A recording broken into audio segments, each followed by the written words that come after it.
नमस्कार साथियों, मैं Rahul Kumar immerse study point के यूट्यूब प्लेटफॉर्म में आप सभी का स्वागत करता हूँ। हम लोग CGBSE class 10 subject social science का अध्ययन कर रहे हैं। इसके जस्ट पिछले वीडियो में मैंने आपको न्यायालय के बारे में बताया था, न्यायपालिका के बारे में बताया था कि न्यायपालिका क्या चीज़ है। ठीक है, अब न्यायपालिका जान लिए हो तो भारत में न्यायालय व्यवस्था भी जानना आपके लिए बहुत ही इंपॉर्टेंट है कि हमारे भारत देश में किस प्रकार का कोर्ट सिस्टम है, किस प्रकार का न्यायालय व्यवस्था है। तो देखो, सर्वोच्च शिखर पर है सर्वोच्च न्यायालय। ठीक है, मैंने पिछले वीडियो में बताया था न्यायपालिका में कि हमारा जो भारत का न्यायालय व्यवस्था है वो एक शंकु के समान है।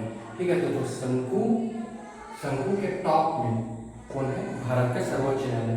जस्ट इसके निचले है उच्च न्यायालय, उसके नीचे है जिला अदालत और सबसे नीचे है अधीनस्थ अदालत। तो हम लोग देखते हैं भारत का सर्वोच्च न्यायालय के बारे में कि सर्वोच्च न्यायालय में क्या क्या लिखा है। इसको स्टार्ट करने से पहले मैं आपको ये बता दूं कि जो भारत का सर्वोच्च न्यायालय है उसको संविधान का रक्षक भी कहा जाता है। ठीक है, तो पहला पॉइंट क्या है भारत के सर्वोच्च न्यायालय के बारे में? इसके फैसले सभी अदालतों को मानने ही पड़ते हैं। अगर कोई जजमेंट दे दिया सुप्रीम कोर्ट ने या कोई ऑर्डर दे दिया, ठीक है, तो सभी अदालत को सुप्रीम कोर्ट का ऑर्डर मानना ही पड़ेगा। ये पहला पावर है सुप्रीम कोर्ट का। दूसरा, यह उच्च न्यायालयों के न्यायाधीशों का तबादला कर सकता है। अपने से अधीनस्थ न्यायालय यानी कि हाई कोर्ट, जिला अदालत, इनके जजों का ये ट्रांसफर भी करवा सकते हैं, तबादला भी करवा सकते हैं। ये हो गया दूसरा पॉइंट। तीसरा क्या चीज है? यह किसी अदालत का मुकदमा अपने पास मंगवा सकता है। अब मान लो कोई केस है जो हाई कोर्ट में चल रहा है, अब सुप्रीम कोर्ट का अगर ये लगता है कि नहीं ये हाई कोर्ट के लेवल का मामला है तो हाई कोर्ट से उठा के ये उस केस को डायरेक्ट किस पे मांग सकता है? सुप्रीम कोर्ट में मांग सकता है। ठीक है, तो ये हो गया थर्ड पावर। अंतिम है चौथा, यह किसी एक उच्च न्यायालय में चल रहे मुकदमे को दूसरे उच्च न्यायालय में भिजवा सकता है।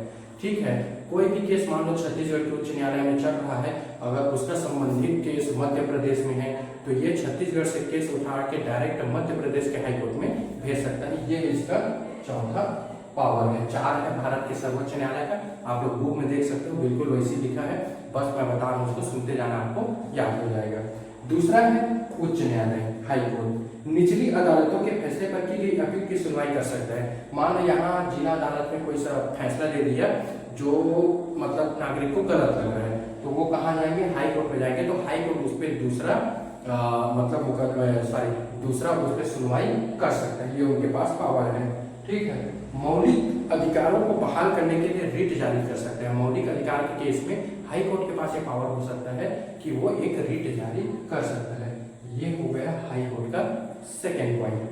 थर्ड देखते हैं, राज्य के क्षेत्राधिकार में आने वाले मुकदमों का निपटारा कर सकता है। ठीक है, स्टेट के बाउंड्री में जितना भी केस आता है स्टेट से रिलेटेड है वो सभी कहाँ सुने जाएंगे? हाई कोर्ट में सुने जाएंगे।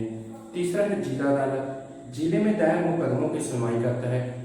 जिले का मुकदमा सबसे पहले जिला अदालत में आता है तो सुनवाई कहाँ होगा? जिला अदालत में होगा। ये पहला पावर है। दूसरा, निचली अदालतों के फैसले पर की गई अपील की सुनवाई करता है।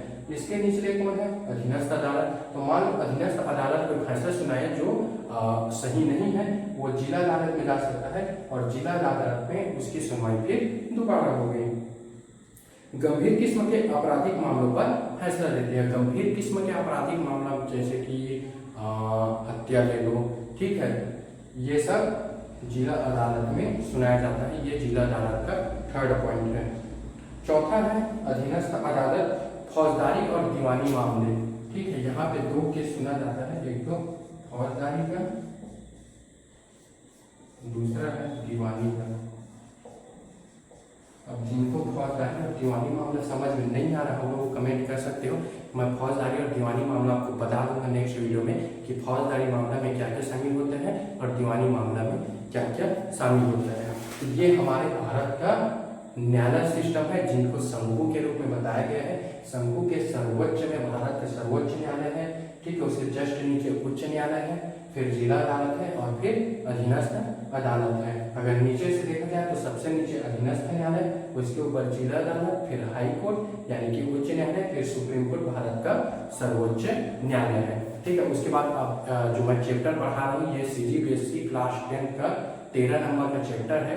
इसमें 1 या 2 वीडियो और बचा है, फिर ये 13 पार्ट जो है आपका कंप्लीट हो जाएगा। फिर हम लोग क्वेश्चन आंसर डिस्कस करेंगे और ये जो टॉपिक है ये 4 या 5 नंबर में पूछा जा सकता है, तो ये टॉपिक आपके लिए बहुत ही इंपॉर्टेंट है। अगर वीडियो अच्छा लग रहा होगा तो लाइक करिए, शेयर करिए, कमेंट करिए और एम स्टडी पॉइंट को सब्सक्राइब करना ना भूलें।